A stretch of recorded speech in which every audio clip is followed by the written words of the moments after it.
I must have been, I've had this conversation with friends, and I think it was 13, and I think after that, I think I was 14 when I took LSD and speed, but then very quickly, because the drugs caused a lot of problems, and a lot of us moved our own way, some of us moved into harder drugs, but there's definitely a difference between someone who's experimenting and someone who is relying on them for varying reasons. And definitely the peer group pressure. So I thought it was cool to take drugs as well. If I'm honest, you don't want to admit that when you're younger. But looking back, yeah, I wanted to be. Yeah, I can roll a joint. I can smoke weed. There was definitely that element of it. I didn't swap one drug for another. So I was mixing alcohol and drugs, and I suppose I bounced back between the two. And at first it was mainly cocaine and alcohol.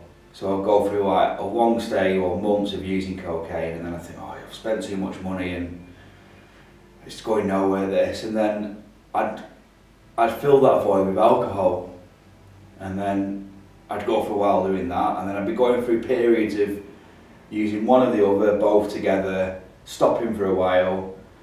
And then I think once you start then moving on from cocaine to crack, you'll buy a couple of stones for 20 quid, 40 quid, and you think that'll be it. And very, very quickly, you're at a point where you can spend hundreds of pounds in a few hours. And when you first start using crack, that seems like that never happened to me. You couldn't do that, and you think the stories are exaggerated. You hear maybe things that you've read, or you talk to people who are older how they've spent £500 in a binge, or they've blown nearly all the wage in one night, 800 quid.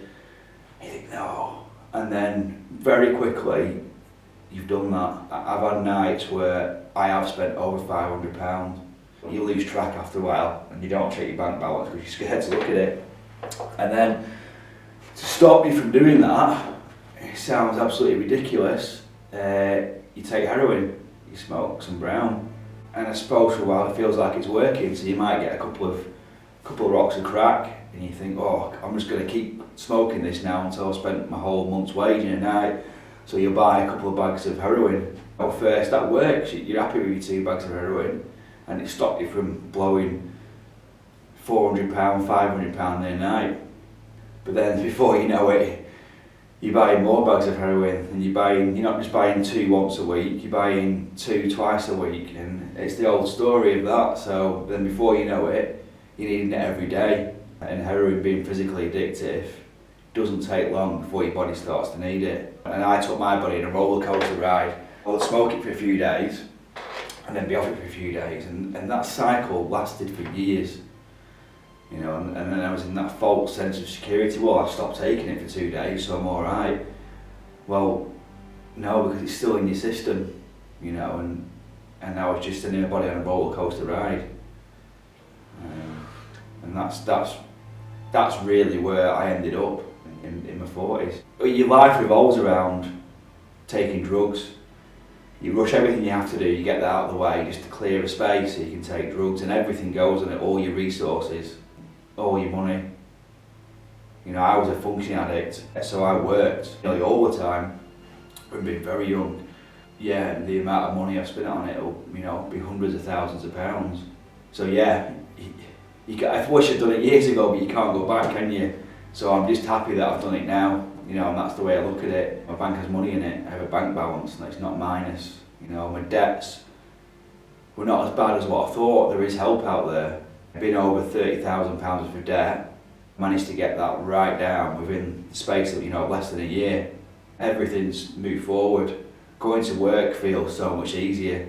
I was having to race the drug dealers to get to work, running in because you've had to wait for a dealer, and then you're trying to manage your use at work, and you just become very isolated. What starts off social activity, taking drugs, you could become on your own very, very quickly. I had isolated myself in my life. But yeah, 6 months on, for me it's only been improvements. From the day I stopped taking it and made that decision, the real decision this time to give up and stopping taking it. First, I find it difficult to get help. There's various helplines you can phone, which weren't great. Abstinence was which is knew what I had to do. You know, stop taking all drugs. At that stage, I was ready to stop. And then holding your hand up and trying to get help wasn't as easy as what I thought. It's the first time I've done it. So, you get in fobbed off because they want you to take methadone or some prescription drug you don't want to take. And the help wasn't there. Then I saw Tribal Project, and that was in the newspaper. I went to them. And at first I think I got there thinking that I thought miracles had happened. I think I'd walk through the door and they'd made a magic wand and it would just be better, and then quickly realise you've got to put in a bit of effort, do you know what I mean? You've got to want to stop, haven't you? I'm not saying I didn't want to stop, I just think that I walked in thinking, I'll just stop now, and then I realised that you've got to want to stop. And after a few weeks or a few months of failure, I thought I've got to be honest and come clean that I'd used more than what I said I hadn't stopped using. And now I'm over 6 months in, coming to Tribal, and everything's better. You know, from the moment, literally for me, I know everybody's different, but for me, the moment I stopped taking drugs is the moment my life got better. So everything that comes along now I can deal with in a more adult manner, instead of being pushed aside.